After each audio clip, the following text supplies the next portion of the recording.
Hello students, this video lecture is beneficial for BBA 5th semester for their practical exam, and our topic today is Introduction to HTML. HTML की full form होती है hyper text markup language. ये जो language है वो SGML से drive की गई है। SGML means standard generalized markup language. HTML is developed by Tim Berners-Lee in 1993। ये जो लैंग्वेज है ये वेब पेजेस बनाने के काम आती है। और भी बहुत सारी ऐसी लैंग्वेजेस हैं जिसमें हम वेब पेजेस बना सकते हैं, जैसे तो DHTML, HTML, CSS, JavaScript, VB script, इनमें भी हम वेब पेजेस बना सकते हैं। जितने ज़्यादा हम वेब पेजेस को अट्रैक्टिव बना सकते हैं उसी से उतनी ही हमारी वेबसाइट अच्छी बनती है। It provides a number of commands that can be used to place and format text, pictures and sound on web pages। और इन commands को हम क्या कहते हैं? Tags कहते हैं। A web documents are typically written in HTML। आप इसको किसी भी टेक्स्ट एडिटर से जैसे आपने नोटपैड यूज़ कर लिया या फिर आप वर्ड को यूज़ करके भी अपनी कोडिंग जो है उसको लिख सकते हैं। और जब भी हमें इस फाइल को सेव करना है तो उसके पीछे .html या फिर .htm इसकी एक्सटेंशन देनी है, जिससे ये एक वेब पेज बन जाता है। आप फिर इसको किसी भी ब्राउज़र को यूज़ करके देख सकते हो, चाहे आप इंटरनेट एक्सप्लोरर या नेटस्केप नेविगेटर या कोई भी ब्राउज़र यूज़ कर सकते हो इसको देखने के लिए। एक जो वेब पेज है is created by preparing A hyper text document embedded with appropriate link or URL। Uniform resource locator URL हर एक पेज का वेब पेजेस जितने भी वेब पेजेस होते हैं उन सब का एक यूनिक एड्रेस होता है, उसको हम यूनिफॉर्म रिसोर्स लोकेटर कहते हैं। एक click on the link opens a new page. जब भी हम किसी भी लिंक पे क्लिक करते हैं तो उससे नया पेज खुलता है, उसका भी एक अलग URL होता है। We use HTML to prepare the hyper text document page. A hyper text document में क्या क्या होता है? टेक्स्ट हो सकता है, images, tables, list, forms, sounds और फ्रेम्स हो सकते हैं। और मार्कअप इज ए इंस्ट्रक्शन और command that is embedded directly into the text of the document, और मार्कअप को हम टैग भी कहते हैं। A web page written in HTML has two components. इसके दो कंपोनेंट होते हैं। द कंटेंट, पहला तो आपका हो गया जो हम उसके अंदर टेक्स्ट डालना चाहते हैं, जैसे मैंने बताया जो वेब पेजेस में टेक्स्ट होते हैं, इमेजेस होती हैं, ऑडियो वीडियो या म्यूज़िक क्लिप्स एक्सेट्रा। और दूसरे होते हैं मार्कअप यानी कि टैग्स, मार्कअप या tags that are used to format the text, convert a text to a link. HTML has various types of link tags. These tags convert a text document into a hyper text document for the web. एक जो web page है, चाहे आप web page कहो या आप कह सकते हो उसको hypertext। Hypertext is a document that contains text, pictures, audio, video, animations and links to the other pages। A web page is a document that contains text, pictures, audio, video, animations and links to the other web pages। एक जो website है वो group of related web pages होता है और वो interlinked होते हैं with the help of different types of links। और each website and web page has a unique address, उसको हम बोलेंगे URL। and with the help of hyperlink these web pages are linked to each other। जो user है वो देख सकता है और रिट्रीव कर सकता है वेब पेजेस को using an application software known as web browser. किसी भी वेब ब्राउज़र को यूज़ करके आप कोई वेब पेजेस को रिट्रीव कर सकते हो। जैसे एक एग्ज़ाम्पल है www.mdu.ac.in। जब हम कोई भी वेब ब्राउज़र यूज़ करें और उस पर हम इस तरह से URL लिखते हैं तो MDU की वेबसाइट ओपन हो जाएगी और जो पहला पेज इस पे आता है उसको हम होम पेज कहते हैं और इसके ऊपर बहुत सारे लिंक्स बने होते हैं जिससे हम उस वेबसाइट को आप इसके अंदर लीनियरली या फिर रैंडमली कैसे भी विजिट कर सकते हो। www uses a concept of client server model। Client server model को ये फॉलो करता है।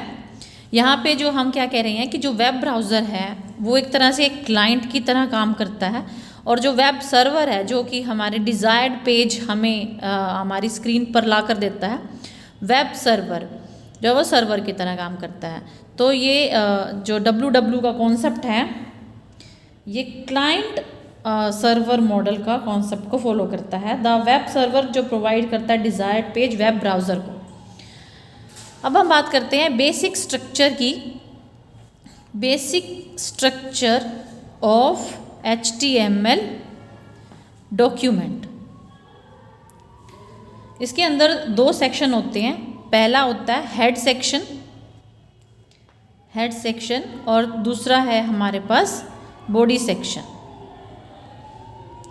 हेड सेक्शन में ये टाइटल को कंटेन करता है, टाइटल जो कि विजिबल होता है। जैसे हमारी जो विंडो आएगी आउटपुट की उसमें जो टाइटल पे होता है तो वहाँ पे जो भी हम लिखेंगे टाइटल टैग के अंदर वो वहाँ पे हमें विजिबल होता है। और जो बॉडी सेक्शन है, बॉडी सेक्शन में कंटेन करता है जो जितने भी टेक्स्ट है, ग्राफिक्स है और जितने भी HTML एलिमेंट्स हम उसमें यूज़ करेंगे। HTML जो है वो एक केस सेंसिटिव लैंग्वेज नहीं है।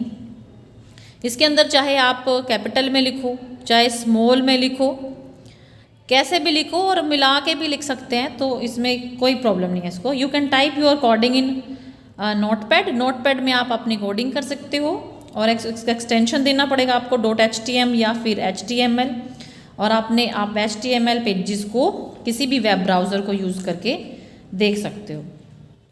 HTML is a tag based language और इसमें दो तरह के टैग्स हम यूज़ करते हैं। पहला है इसमें आपका कंटेनर टैग्स। कंटेनर टैग्स में ये पेयर्स में यूज़ होता है। पेयर का मतलब है जैसे हमने कोई लिखा HTML तो इसको हमने शुरू किया तो इसको हम क्लोज कैसे करेंगे, हम ऑब्लिक लगाएंगे यहाँ पे और HTML। जितने भी मोस्टली जो टैग्स हैं वो कंटेनर टैग्स होते हैं। जैसे हमने हेड लिखा, ये हेडर सेक्शन हमारा शुरू हो जाएगा और इसको क्लोज करने के लिए हम ऑब्लिक लगाते हैं इन एरो कीज जो बनी है। उसके बाद है हमारे पास एम्प्टी टैग्स। एम्प्टी टैग जो होते हैं इसको हम स्टार्टिंग टैग होता है इसका और इसका एंडिंग टैग नहीं होता। इसका एग्जाम्पल है IMG। इमेज को अगर हम कोई लेकर आना चाहते हैं अपने डॉक्यूमेंट में तो आप इसको शुरू कर सकते हो इसके एट्रीब्यूट्स के साथ और आपको इसको क्लोज करने की ज़रूरत नहीं है। ऐसे ही हमारे पास एक BR टैग है, ये हमें इसका मतलब है ब्रेक ऑफ रो, तो इससे हमारी एक लाइन का ब्रेक मिल जाता है और जितने भी BR हम यूज़ करते जाएंगे उतने ही ब्रेक आप ले सकते हो लाइन के। अब हम लिखेंगे कि एग्ज़ाम्पल। सबसे पहले हम HTML लिखते हैं, फिर हम हेड सेक्शन, फिर टाइटल जैसे हमने लिखा माय पेज, फिर टाइटल क्लोज, फिर हमारा हेड सेक्शन क्लोज हो जाता है, फिर बॉडी सेक्शन शुरू होता है। और यहाँ से और जितने भी टैग्स अब आप इसमें देते हो और ये बॉडी टैग ख़त्म हो जाएगा और ये HTML भी ख़त्म करना पड़ेगा। और इसके बीच में जो कुछ हम लिखते हैं वो हमारी वेब ब्राउज़र पे शो कराता है उसकी मतलब स्क्रीन पे। तो यहाँ पे आप जितने भी जैसे हमने लिखा H1 क्या काम आता है HTML में, हेडिंग बनाने के काम आता है। इसमें HTML में 6 हेडिंग अवेलेबल है 1 से 6 तक। H1, H2, H3, H4, इस तरह से हम हेडिंग बना सकते हैं। जैसे हमने लिखा यहाँ पे टेक्स्ट साइज ऑफ हेडिंग, इसको क्लोज करने के लिए हम क्या करेंगे, H1 को क्लोज कर देंगे। ऐसे ही आप H2 शुरू कर सकते हो, उसको क्लोज कर सकते हो, H3 लिख सकते हो, उसको क्लोज कर सकते हो। एक P टैग होता है पैराग्राफ बनाने के लिए, आप इसके साथ एक एट्रीब्यूट भी यूज़ कर सकते हो अलाइन का। जैसे आपने लिखा P अलाइन, तो आपका पैराग्राफ लेफ्ट में या राइट में जहाँ पे आप करना चाहते हो अलाइन हो जाएगा, और फिर आप उसकी जो जो लाइन लिखना चाहते हो, दिस इज पैराग्राफ, और फिर P क्लोज हो जाएगा। मतलब जहाँ से शुरू करना है और फिर हम ओब्लिक लगा के P लिखेंगे तो ये हमारा कंटेनर टैग्स की कैटेगरी में आता है। ऐसे ही अगर हम कहीं भी BR कर देते हैं तो ये लाइन चेंज कर देता है हमारे वेब ब्राउज़र पे।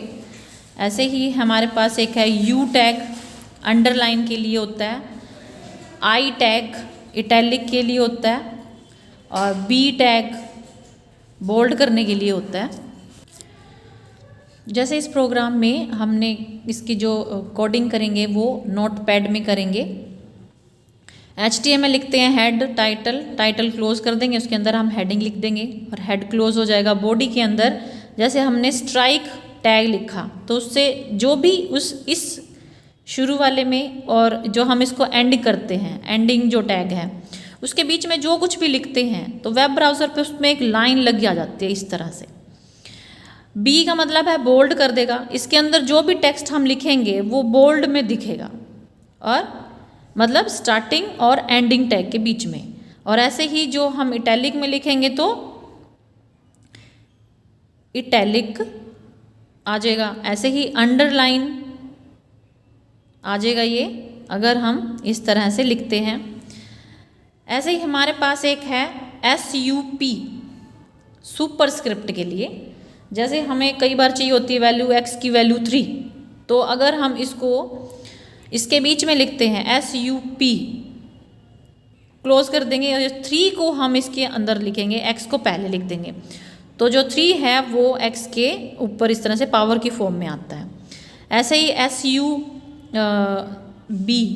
सबस्क्रिप्ट, जैसे हमें कई बार H2O लिखना होता है, H के पैर के नीचे 2, तो जो 2 है उसको हम सब में लिखेंगे जिससे कि वो सबस्क्रिप्ट बन जाए। ऐसे ही हमारे पास है बिग टैग, अगर हम बिग शुरू करेंगे और इस तरह से ख़त्म करेंगे, उसके बीच में जो कुछ भी लिखेंगे वो बिग दिखेगा। ऐसे ही स्मॉल है, इसके बीच में जो कुछ लिखेंगे वो स्मॉल साइज़ का दिखेगा। ऐसे ही हमारे पास एक मार्क्यू टैग है, मार्क्यू में क्या होता है, स्क्रॉल करता है टेक्स्ट, जैसे स्क्रॉलिंग टेक्स्ट, मूविंग मतलब राइट से लेफ्ट की तरफ या लेफ्ट से राइट की तरफ मूव करता है। और इसके हम एट्रीब्यूट दे सकते हैं, डायरेक्शन वगैरह, या साइज कलर भी दे सकते हैं। इसके अलावा हमारे पास एक फ़ॉन्ट का टैग है। फ़ॉन्ट के 3 एट्रीब्यूट होते हैं, एक होता है फेस, फ़ॉन्ट फेस, एक होता है आपका साइज़, और एक होता है आपका कलर। आप लिखोगे फ़ॉन्ट स्पेस के साथ फेस लिखोगे, और जैसे आपने फेस दे दिया एरियल डबल कोट्स में, साइज़ दे दिया आपने 4, और कलर दे दिया आपने कोई भी रेड ग्रीन ब्लू, कोई भी रेड दे दिया जैसे। तो जो ये साइज़ है ये 1 से लेकर 7 तक आपके पास अवेलेबल है, और बाय डिफ़ॉल्ट अगर आप कोई भी नहीं देते हो फ़ॉन्ट के साथ तो वो 3 साइज़ का आता है, और हमने यहाँ पे जैसे 4 दिखा है तो थोड़ा सा बड़ा आएगा। और ये एरियल, टाइम्स ऑफ रोमन, ये बहुत सारे अवेलेबल हैं, हेलवेटिका वगैरह। और कलर कोई भी आप इसमें चूज़ कर सकते हो, लिख सकते हो। ऐसे ही हमारे पास और भी बहुत सारे टैग्स हैं जिनकी हेल्प से हम अपने वेब पेज को अट्रैक्टिव बना सकते हैं। आप अपने वेब पेज में इमेज लेकर आ सकते हो। IMG इमेज के लिए लिखते हैं हम IMG SRC का मतलब होता है सोर्स। तो इसके अंदर आप जो भी एड्रेस लिखोगे इस डबल कोट्स में, जैसे हमने कोई आपकी इमेज पड़ी है सी ड्राइव में, माय डॉक्यूमेंट्स पे रखी है कोई आपकी इमेज, माय इमेज .jpg। तो इस तरह से वो जो आपकी इमेज है वो स्क्रीन पे आ जाएगी। आप उसकी विड्थ और हाइट को सेट कर सकते हो, अलाइन कर सकते हैं हम इमेज को राइट में, और बाय डिफ़ॉल्ट ये लेफ़्ट में आती है। ऐसे ही हम बॉडी टैग जो हमने लगाया था, ये जो बॉडी टैग है, इसके साथ हम अगर इसको यहाँ पे ऐसे क्लोज ना करें और बीजी कलर लिखें, तो जो हमारी विंडो है वेब ब्राउज़र की, उस पे जो हमारी विंडो है उसका जो बैकग्राउंड का कलर है, तो हम लिखेंगे body BG colour is equal to blue. तो ब्लू कलर की हमारी बॉडी यहाँ पे पूरी की पूरी स्क्रीन जो है वो दिखेगी। आप बीजी कलर की जगह पे अगर बैकग्राउंड लिखते हो, बैकग्राउंड, और फिर किसी फाइल का नाम दे देते हो आप, जैसे किसी इमेज का, जैसे हमने यहाँ पे इमेज को आपने वेब पेज में कॉल कराया था, तो आपने लिख दिया सी पे माई डॉक्यूमेंट्स पे माई इमेज .jpg।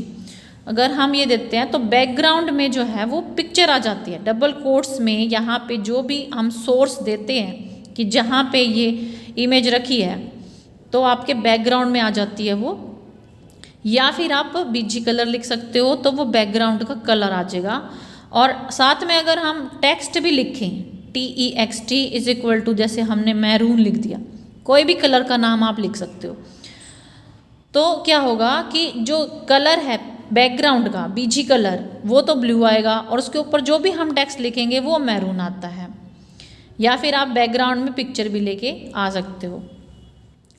उसके बाद है हमारे पास क्रिएटिंग लिस्ट इन HTML। जो लिस्ट हैं वो 3 तरह की HTML प्रोवाइड कराता है। पहली है अनऑर्डर्ड लिस्ट, और हम इसका टैग यूज़ करते हैं UL, अनऑर्डर्ड लिस्ट। और इसको हमें, ये जो कंटेनर टैग है, तो इसको क्लोज करने के लिए ऐसे इसको हम क्लोज करते हैं, और इसके बीच में जो कुछ भी लिखेंगे वो एक लिस्ट की फॉर्म में आ जाता है। दूसरा है हमारे पास ऑर्डर्ड लिस्ट। ऑर्डर्ड लिस्ट को OL लिखते हैं।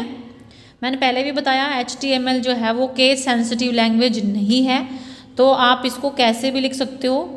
आप इसको स्मॉल लेटर में या कैपिटल लेटर में लिख सकते हैं, या हमने पहले कैपिटल में लिख दिया बाद में स्मॉल, ऐसे कोई दिक्कत नहीं है। और थर्ड है हमारे पास डेफिनेशन लिस्ट, इसको हम लिखेंगे DL, डेफिनेशन लिस्ट। यहाँ पे आप एग्जाम्पल देख सकते हो लिस्ट का। 3 तरह की लिस्ट तो थी, अनऑर्डर्ड लिस्ट, ऑर्डर्ड लिस्ट और डेफिनेशन लिस्ट में। जैसे हमने HTML शुरू किया, फिर हेडर सेक्शन शुरू किया, टाइटल में लिस्ट बनाएंगे हम 3 तरह की, और टाइटल क्लोज कर दिया। और ये जो लिस्ट है ये कहाँ लिखा आएगा, वेब ब्राउज़र के टाइटल पेज पे लिखा है, मतलब टाइटल बार पे लिखा आएगा। और फिर आप हेडर सेक्शन को क्लोज कर रहे हो, यहाँ पे बॉडी सेक्शन शुरू करके यहाँ पे आपने लिखा OL, ऑर्डर्ड लिस्ट, फिर लिखा टाइप A। आप ये जो है ना टाइप, ये एक एट्रीब्यूट है। अगर आप टाइप में, आपके पास ऑप्शन है, आप टाइप में अगर आप 1 लिखते हो तो 1 2 3 4 इस तरह से लिस्ट बन जाएगी। अगर आपने A लिखा तो आउटपुट में आ जाएगा A B C D, इस तरह से लिखा आ सकता है। और आप लिख सकते हो, जैसे आप I लिख दिया आपने टाइप के बाद I लिख दिया, तो रोमन वाला I 1 2 इस तरह से 3 4 ऐसे बना आ जाएगा आपकी लिस्ट के आउटपुट में। तो हमने यहाँ पर A दे दिया, तो इसका आउटपुट कुछ इस तरह से आएगा कि A इसके आगे लिखा आ जाएगा, A MS Word, B MS Power Point, C MS Excel और D MS एक्सेस। li जो है वो एक टैग है। जितनी भी आप एलिमेंट इसके अंदर लेकर आना चाहते हो, जितनी बड़ी लिस्ट बनाना चाहते हो, हर एक के लिए हम li लिखेंगे। li का मतलब है लिस्ट, ol का मतलब है ऑर्डर्ड लिस्ट। और फिर हमने ये ऑर्डर्ड लिस्ट यहाँ पे क्लोज कर दी। ऐसे ही आप अनऑर्डर्ड लिस्ट भी बना सकते हो ul लिखकर, उसकी भी टाइप होती है। और उसमें जैसे आपने टाइप में क्या लिखा, सर्कल लिख दिया। सर्कल जो है वो इस तरह से आएगा, हर एक एलिमेंट जो भी आप लिखते हो उसके आगे होलो जो है खाली सर्कल लिखा आएगा। आप इसकी जगह पे, इस सर्कल की जगह पे आप DISC डिस्क भी लिख सकते हो। ये सॉलिड वाली डॉट आ जाएगी आपकी, जैसे हम बुलेट्स एंड नंबरिंग में करते हैं ना MS वर्ड में, वैसे ही बुलेट्स प्रोवाइड करा रहा है हमें ये। डिस्क लिख सकते हो सर्कल की जगह पे, या हम लिख सकते हैं स्क्वेयर।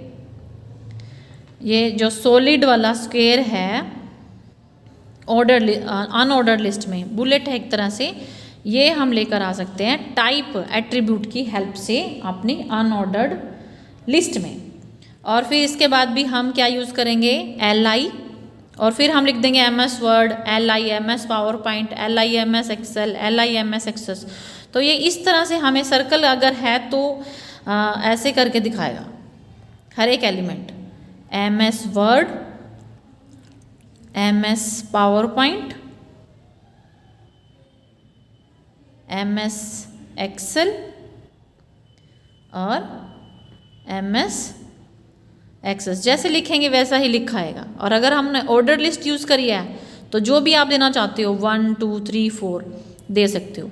अगर आप 1 से शुरू नहीं करना चाहते तो आप किसी पर्टिकुलर से शुरू करना चाहते हो, जैसे मान लो 5 से शुरू करना चाहते हो या 6 से शुरू करना चाहते हैं, तो उसके लिए हमारे पास एक और एट्रीब्यूट है स्टार्ट का। उसको हम कैसे लिखेंगे, जैसे हम उसको ऐसे लिख सकते हैं, ऑर्डर्ड लिस्ट शुरू, हमने लिखा टाइप का एट्रीब्यूट और हमने लिख दिया 1, तो ये 1 से शुरू हो जाएगा। अगर तो हम इस तरह से देते हैं, लेकिन हम इसको अगर स्टार्ट करना चाहते हैं 5 से, तो आप इस तरह से लिख सकते हो। तो 1 2 3 4 वाली सीरीज उठा लेगा, और 5 से पहला जो एलिमेंट है वो MS वर्ड के लिए 5 आएगा, MS पावर पॉइंट के लिए 6, MS एक्सेल के लिए 7, इस तरह से 5 6 7 8 इस तरह से आ जाएगा। थर्ड हमारे पास DL। डेफिनेशन लिस्ट में क्या होता है, हमने शुरू में डेफिनेशन लिस्ट को शुरू किया, लास्ट में डेफिनेशन लिस्ट को ख़त्म किया, उसके बीच में DT लिखा। जितनी भी टर्म्स हमने लिखनी है, जैसे हमने पहली टर्म लिखी कंप्यूटर, तो कंप्यूटर का एक हेडिंग बन जाएगा एक तरह से, और DT मतलब डेफिनेशन टर्म, और DD का मतलब है डेफिनेशन डाटा। तो उस कंप्यूटर की डेफिनेशन में हमने क्या क्या लिखना है कि कंप्यूटर एक ऐसी मशीन होती है दैट टेक्स द इनपुट, जो इनपुट लेती है उसको प्रोसेस करती है, process it and gives output to the user. Second आपने टर्म लिखी डेफिनेशन टर्म HTML, फिर आपने लिखा उसका डेफिनेशन डाटा, मतलब कंप्यूटर ये हमारा हेडिंग बन जाएगा, और फिर हम इसके बारे में जो कुछ लिखना चाहते हैं, फिर हमने लिखा जैसे HTML, और फिर इसके बारे में जो भी कहेंगे DD में लिखेंगे उसको। HTML is a web designing language, और भी बहुत सारी वेब डिज़ाइनिंग लैंग्वेजेस हैं, या और जो कुछ भी आप HTML के बारे में लिखना चाहते हो उसकी डेफिनेशन के बारे में, तो उसका हेडिंग बन जाएगा और साथ में आप उसके बारे में उसकी डेफिनेशन दे सकते हो। और जितनी ऐसे ही और भी अगर कोई टर्म लिखना चाहते हैं, जैसे हमने लिखा हार्डवेयर के बारे में, हार्डवेयर जो टेंजिबल थिंग्स होती हैं कंप्यूटर से रिलेटेड, या सॉफ्टवेयर के बारे में, और फिर जितनी भी टर्म्स आप लेना चाहते हो लिखकर इसको क्लोज कर देंगे, DT को क्लोज कर देंगे। इस तरह से हम डेफिनेशन लिस्ट प्रिपेयर कर सकते हैं HTML के अंदर। HTML में हम बहुत सारे और भी टैग्स अवेलेबल हैं, टेबल्स बना सकते हैं, फ्रेम्स बना सकते हैं, हम फॉर्म्स बना सकते हैं, और लिंक्स क्रिएट कर सकते हो आप एक पेज का दूसरे पेज से, एक टेबल का किसी और दूसरी टेबल से, HTML वेब पेजेस जो इंटरकनेक्ट हो जाएंगे। इसके अलावा हम जैसे एक स्ट्रोंग नाम का टैग होता है, इसके अंदर जो भी लिखेंगे, मतलब देखो ये ओपनिंग टैग है और ये क्लोजिंग टैग है, इसके बीच में जो कुछ भी लिखते हैं तो उस टैग का इफ़ेक्ट उस पर पड़ता है। जैसे हमने इम्फेसाइज कर देगा ये उसको बहुत ज़्यादा, मतलब स्ट्रोंगली आ जाएगा वो वाला। एक हमारे पास टैग है प्री फॉर्मेटेड टेक्स्ट होता है, ये जहाँ से शुरू किया और यहाँ पे हमने इसको ख़त्म किया। इसके बीच में जो कुछ भी हमने लिखा, चाहे आपने लाइन बदल के लिखा या एक ही लाइन में लिखा, या आपने ये यहाँ से शुरू किया उसके बाद बहुत कुछ लिख के और लास्ट हमने 2-4 लाइनों के बाद प्री को ख़त्म किया, तो जैसे लिखा है वैसे का वैसे ही लिखा हुआ आ जाता है। इसमें आपको कोई BR देने की ज़रूरत नहीं पड़ती, कोई आपको स्पेस देने की ज़रूरत नहीं है, जैसा आप लिखोगे वैसा ही आ जाएगा। इसके अलावा एक हमारे पास HR टैग है, हॉरिजॉन्टल रूलर। इसकी आप विड्थ और इसका साइज़ मेंशन कर सकते हो। हॉरिजॉन्टल रूलर एक तरह से सेक्शन ब्रेक करता है पेज में। जैसे आपका एक आपकी ये वेब ब्राउज़र की विंडो है और उसमें आपने कहीं पर इस तरह से आपको एक लाइन चाहिए, तो आप HR टैग को यूज़ करके उसकी विड्थ, उसकी जितनी भी आपको विड्थ चाहिए उसके अकॉर्डिंग आप उसको दे सकते हैं और साइज़ भी आप उसका बता सकते हैं। एक ऐसे ही हमारे पास एक टैग है blink tag. Blink opening tag है और ब्लिंक क्लोजिंग टैग है। इसके बीच में आपने लिखा कोई ऐसा टेक्स्ट तो वो ब्लिंक करेगा। एक और टैग है हमारे पास सेंटर। जो भी टेक्स्ट हम ओपनिंग और क्लोजिंग सेंटर के बीच में लिखेंगे, जैसे ये जो कोई भी टेक्स्ट यहाँ पे हम लिखते हैं तो वेब ब्राउज़र के वो जो विंडो आएगी हमारी, उसके सेंटर में लिखा आएगा। उस सेंटर में लिखा आता है, ना लेफ्ट में ना राइट में, सेंटर में लिखा आएगा। सेंटर का मतलब विंडो का सेंटर नहीं है, लाइन का सेंटर है। और P जो टैग है वो पैराग्राफ के लिए यूज़ करते हैं। अगर हम इसके साथ जैसे P लिखा, अलाइन लिख दिया हमने, तो जो भी पैराग्राफ हम बनाना चाहते हैं वो लेफ्ट में, राइट में या सेंटर में वो आ सकता है। जैसे हम MS वर्ड में पैराग्राफ की सेटिंग लेफ्ट में या राइट में या सेंटर में करते हैं, तो HTML में हमें मेंशन करना पड़ेगा अलाइन एट्रीब्यूट की हेल्प से कि हम उसको लेफ्ट में रखना चाहते हैं या राइट में या सेंटर में रखना चाहते हैं। आई होप कि आपको HTML का बेसिक नॉलेज इस वीडियो से मिल गया होगा। Thank you.